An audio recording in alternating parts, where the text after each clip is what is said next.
Bismillahirrahmanirrahim. Fa inni sami'tu Rasulullah sallallahu alaihi wasallam yaqul yunsabu li ta'ifatin minan nas karasiyu hawlal arsy. Yunsabu diangkat atau diciptakan digawe li ta'ifatin kedue sekelompok minan nasi sanging manusa. Apa sing diangkat karasiyu apa pira-pira kursi singgasana hawlal arsy ana ing seputar aras yaumul kiamat ing dalam dina kiamat. Wujuhum utawi wajahe ta'ifatun minan nas iku kal qamar iku dene rembulan Lailatul Badri ana ing malam purnama. Yafzau padha kaget sapa annasu manusa wa hum halate ta'ifatun minan nas la yafzauna ora padha kaget sapa ta'ifah. Wa yakhafulan padha kuwatir sapa annasu manusa wa hum halate ta'ifah tiyang-tiyang saya iku la yakhafun ora padha kuwatir. Wa hum ta'ifatun sing ngaten iki wau auliya Allah iku pira-pira kekasih Allah alladzina la khaufun 'alaihim wa la hum yahzanun sing boten nate wedi boten nate susah. Faqila man haula ya Rasulullah, man iku sinten haula ite mengkon-mengkon kabeh ya Rasulullah. Faqala mengko dawuh sapa nabi hum utawi haula iku almutahabuna iku wong sing saling seneng kabeh, saling seneng ning kancane utawa ning gurune ning keluargane fillahi ing dalam Allah taala. Wa rawahu lang riwayat hadis sapa Abu Hurairah radhiyallahu anhu wa qala fihi inna haulal arsy. Sak temene ana ing seputar aras mana biru te ana pira-pira mimbar podium niku minuren saking nur. Alaiha kang kuwi ngatasé manabir kaumun te kaum libasung kang te pakaiane kaum nurun iku cahaya wa ujum te wajahe kaum ku nurun iku cahaya. Laisu ora ana sapa kabeh bi anbiya lan nabi wala syuhada lan pira-pira wong sing mati syahid. Mereka itu bukan nabi, bukan mati syahid. Tapi yakhbituhum iku ngepingini, maksudnya sederajat hum ing kabeh sapa nabiun pira-pira nabi wa syuhada. Artinya orang-orang itu ndak nabi tapi derajate jeng ben bareng nabi. Faqalu ya Rasulullah sifhum lana. Sif kula aturi nyifati panjenengan ing wong akeh lana kedhi kita. Faqala hum al mutahabuna fillah. Hum ta kabeh al mutahabuna sing saling seneng kabeh fillahi ing dalam Allah. Wong-wong sing seneng Allah banget, kekancan faktore seneng Allah. Wal mutajalisuna lan sungking lungguh-lungguhan kabeh. Berteman duduk, berteman jagongan kabeh fillahi ing dalam Allah. Wal mutazawiruna lan saling ziarah, saling tilik, nggih saling ketemu ya fillahi ing dalam Allah. Dados niki kula namung maos niki jenengan kitab niki hadiah nggih jenengan beto mawon. Mungkin seumur-umur maca nggih niki wonten acara nggih terus. Nggih ora kok terus sampai mati nggih mboten nggih mesti mati nggih kapan-kapan nggih mati nggih biasa. Tapi kula niku wingi-wingi jen kepikiran nggih kula kepikiran supados saya ngaji itu kan mulai 2004. Cuma sing ngaji teng mriki terbuka mulai 2005 pinten. Jelas niki tajdidun niat bahwa pertemanan kula jenengan niku kabeh napa fillah. Insyaallah nak pertemanan niki fillah jeng ben jenengan diberi satu mimbar yang semuanya serba nur. Itu gini niku tiang-tiang sing kekancan krana napa Allah. Mun jenengan ngandel kula, kekancan krana Allah iku mboten kudu sedekah teng kula, hormat kula mboten. Misale sing seneng sedekah nggih angsal. Sing mboten seneng nggih angsal nak pertimbangane Islam. Misale timbang dhuwit tak kena Gus Bak wis sugih tak kena bojoku wae sing melarat. Itu nggih Islami, paham nggih? Paham nggih? Niku nggih napa? Islami. Sementing aja krana medhit. Dhuwit tak kena Gus Bak iman, tak kena bojo iman, tak kena anak iman, tak kena mbah aman. Itu bodho nanti pun keliru banget. Niki penting kula aturaken, kula akhir-akhir ini sering napa nggih, sering ngipi, sering pancen susah. Kula nganti sakniki susah kula teng donya iku sitok nggih. Maksiat itu menciptakan ekonomi. Jadi kula niku seneng ibadah teng donya namung haji. Mboten seneng haji, seneng sistem ibadah haji. Niki logikanya gini nggih. Misalnya ada doli sebelum ditutup. Kalau ada komplek prostitusi itu artinya kan transaksi seksnya juga bayar. Nanti di seputar situ ono bakul mie. Mungkin taksi malam-malam yang nganterkan hidung belang. Nanti mungkin seputar situ juga laris. Macam-macam. Makanya itu yang diwawancarai di Keramat Tungkak dulu di Jakarta itu lucu. Ada bakul mie itu orangnya soleh. Dia ya tidak pernah zina, ya tidak pernah apa-apa. Tapi dia bakul mie seputar situ. Ketika ditutup ditanya, kamu susah? Ya susah sekarang sepi. Itu kan lucu. Jadi Jadi jangan kira Anda yang tidak berzina itu terus tidak memberi kontribusi. Mungkin kita supir taksi atau supir becak, paham ya? Mungkin kita punya warung seputar situ yang larisi ya orang-orang yang mau ke situ. Jadi sing iso nandingi niku namung haji. Haji itu satu-satunya ibadah sing iso nandingi gemerlap ibadah maksiat. Orang datang ke Las Vegas itu hanya berapa? Yang datang ke Hollywood hanya berapa? Tapi kalau yang datang di haji itu melibatkan ada hotel, ada catering, uangnya triliunan. Yang dikorupsi di Indonesia saja nopo triliun. Artinya satu ibadah yang ibadah tapi nyiptakno nopo ekonomi. Selama ini ekonomi itu masih kalah dengan maksiat. Ayo penjualan tasbih bek kondom kathah pundi.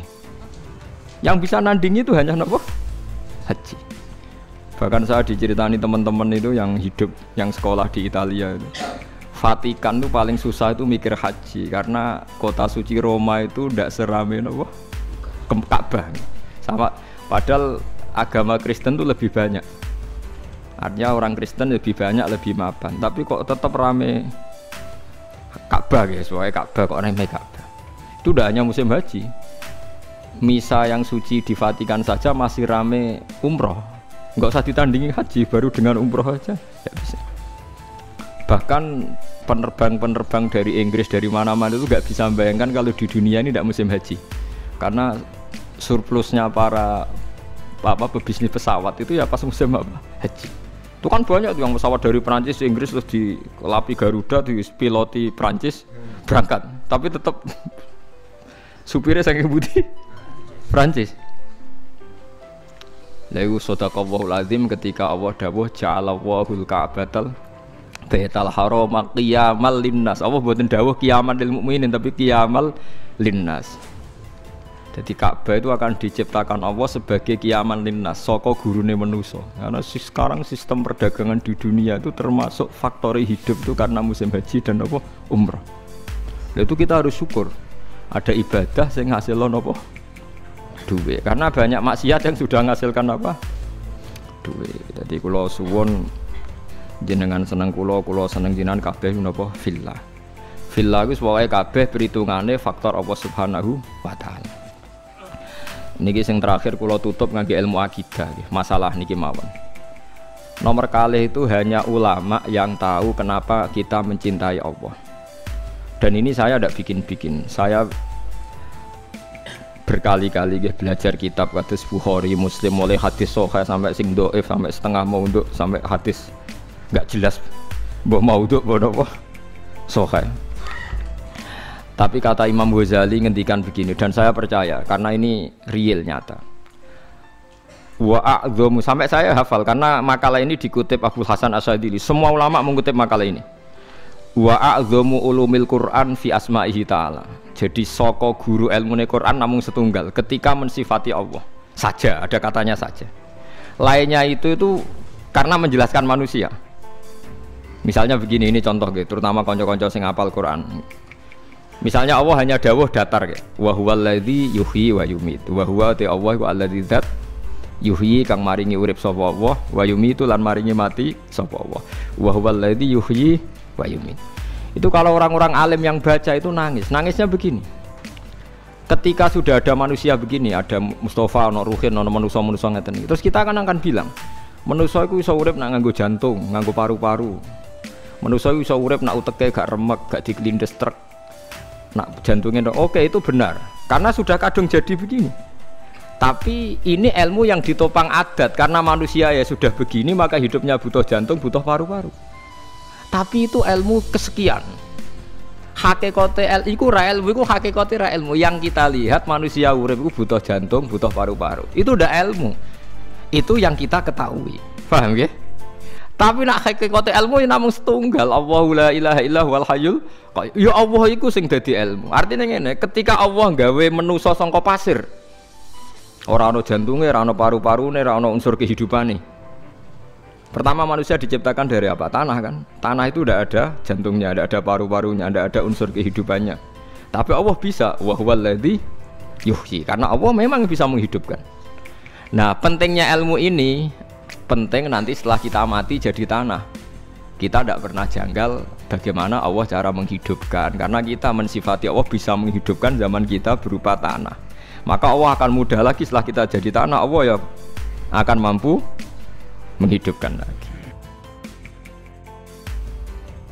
Lah kita ini dididik orang kafir atau orang sekuler untuk percaya paru-paru jantung, terus percayanya kenemen ndas. Wis wong Islam diam-diam ya melok mamang pisan. Mosok wis mati suwi iso tangin neh carane piye lha iku musibah. Napa musibah. Lah saya itu berkenalan dengan jenengan hanya punya kepentingan itu supaya iman-iman yang faktor Allah itu hidup lagi. Ya iman-iman faktor Allah napa hidup lagi. Kita bilang kalau kita tidak makan mati itu yang kita ketahui, tapi itu udah ilmu. Kita nggak akan ngomong bisa hidup itu dengan paru-paru jantung, itu yang kita ketahui, tapi itu tidak ilmu. Yang benar-benar ilmu kayak wa huwallazi yuhyi wa yumiit. Paham sih kalau maksudnya? Lah itu pentingnya kenal ulama. Lah kalau kamu begitu berarti benar-benar mencintai Allah, karena Allah kamu zat yang super, yang luar biasa. Nah tapi nak nyifati Allah kaya wong awam, carane urip piye tanpa jantung? Padha karo kene nakoki pangeran. Ndak iso tenan Gusti jenengan kula urip tanpa napa? Pangeran mbok takoki ngono gitu kan. Lah itu termasuk al-mutahabbina fillah, orang yang mencintai ulama karena ulama lah yang bisa memuji Tuhan. Mane tiang Yahudi, tiang Nasrani dikritik Allah wa ma qadaru wa haqqan apa qadri. Mereka tidak bisa menghormati Allah dengan sepenuh-penuhnya sifat Allah. Karena mereka sering mengukur kekuasaan Allah ambek yang mereka lihat. Nggih, ambek yang mereka napa? Lihat. Mulane gejolkane Quran anggo jelek wong Yahudi. Orang Yahudi itu meyakini Isa itu anak zina karena Maryam tanpa bapak kok punya anak, berarti anak napa? Zina. Terus cari pangeran anggota wong Yahudi jarene cerdas pikir kok. Cara pangeran yo gampang. Inna masalah Isa inta wahi kama salin Adam. Nak Isa iku mokal mergo tanpa bapak, kudune wong Yahudi luwih ingkar anane Adam. Adam malah tanpa bapak, tanpa ibu. Lah ya iku pentingnya ngaji. Ngaji ku sono pembanding. Dadi kowe nak dewa-dewakno yang Anda ketahui, Anda akan jadi kafir. Meskipun enggak kafir yang terang-terangan tapi kafir diam-diam perkara ini meragukan kekuasaane napa Allah. Dadi mulane kula niku kan delok wong nggih bingung. Aku nak ra umume wong jare ra pinter, nak kaya umume wong dadi setengah kafir. Ya memang repot jadi ulama tapi harus berani ngomong. Nah, itu tadi makanya Imam Ghazali bilang Quran ilmu tertinggi itu ketika hanya nyifati Allah. Kata wa huwallazi yuhyi wa yumiit. Allah bisa menghidupkan tanpa syarat. Wa yumiit ya tanpa syarat. Jadi ya begitu. Misalnya begini bedanya ya. Saya bisa hidup kan karena makan, karena minum. Tapi orang Islam disuruh yakin ada makhluk Allah di sana yang kita tidak tahu, namanya malaikat. Itu hidupnya jutaan tahun tanpa makan, tanpa minum. Itu kalau ulama langsung tahu kita dengan malaikat tidak ada bedanya. Artinya kalau Allah bikin Jibril butuh makan ya bisa. Kita dijadikan kayak malaikat tanpa makan, ya bisa. Karena ujung-ujungnya keputusan tertinggi. Malaikat ra butuh mangan ngono iku ya ora krana saktine malaikat tapi krana kersane Allah. Kita digawe lemah ngene iki ya ora krana kita lemah ya mergo kersane Allah. Itu disebut napa wa huwallazi yuhyi wa yumiit.